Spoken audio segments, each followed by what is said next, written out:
தம்பி அப்பா அவனை கஷ்டப்பட்டு காலேஜ் சேர்த்து வச்சிருக்கான். நீ நல்லபடியா போய் படிச்சு பெரிய ஆளா வரணும். சரிப்பா. தேவையில்லாத பசங்க கூட சேர்ந்துன்னு தேவையில்லாத படித்தெல்லாம் கத்துக்காத. சரியா? ஆமாப்பா. ஹாஸ்டல் வந்துச்சு, போய் பார்க்கலாம். ஆமாப்பா. அண்ணா ரூம் பார்க்க 2 பேர் வந்துக்கிறாங்கண்ணா. வணக்கம் ஐயா. வணக்கம் சார். தம்பிக்கு ரூமா? ஆமாம் சார். தம்பி என்ன பண்ணுறீங்க? சார் ட்ரிபிள் ஜாயின் பண்ணியிருக்கேன் சார். ஓ சூப்பர். எல்லாருக்கிட்டையும் கேட்குற கேள்வி தான் சார்.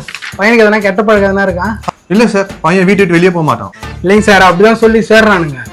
ஆனால் ரூமுக்கு வெளியில் போய் பார்த்துன்னு வச்சோம், ஃபுல்லாக பாட்டில். நேற்று ஆள் வச்சு க்ளீன் பண்ணேன் சார். அந்த பாட்டிலாம் வந்து கைலாங்கட்டில் போட்டா அதே ஒரு 70 ரூபா வந்துச்சுன்னா பார்த்துக்கோங்களேன். 70 ரூபா தான் வந்துச்சா? அது வச்சு ஒரு குவார்டர் கூட வாங்க முடியாது. உனக்கு எப்படா தெரியும்? ஜெண்டை நாளைக்காக கற்று வச்சுக்கிட்டேன்ப்பா. ஜென்ரல் அது நல்லது தான் சார். சரிங்க சார். சார் வரும்போது ஒரு ஆதார் கார்டு ஜெராக்ஸ் மட்டும் எடுத்துட்டு வந்து கொடுத்துட்டு போங்க. சரி. ஐயோ தம்பி, அந்த மேட்ச் பாக்ஸ் ஏறா. மேட்ச் சார் இது. என்னடா இது? எதுக்குடா? ஒரு சேஃப்டிப்பா. நல்லா வளர்த்துக்கிறீங்க சார் பையனை.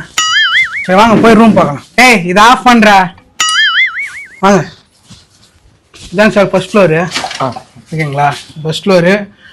இந்த லாஸ்ட் ரூம் தான் தம்பிக்கு தர போகிறேன். சரியா? வாங்க போய் ரூம் பார்க்கலாம். வாங்க சார். இதுதான் ரூமு. ஓகேங்களா? Attach bathroom. இந்த ரூமில் ஒரு பையன் இருப்பான், அவன் எங்கே போனான்னு தெரியல. சும்மா பாத்ரூம் போய் பார்த்துட்டு வரலாமா? வாங்க. இதான் சார் பாத்ரூமு. இதான் சார். கொஞ்சம் நான் தெரியுதுல. வெளியே போயிடலாம். தம்பி நீ போப்பா.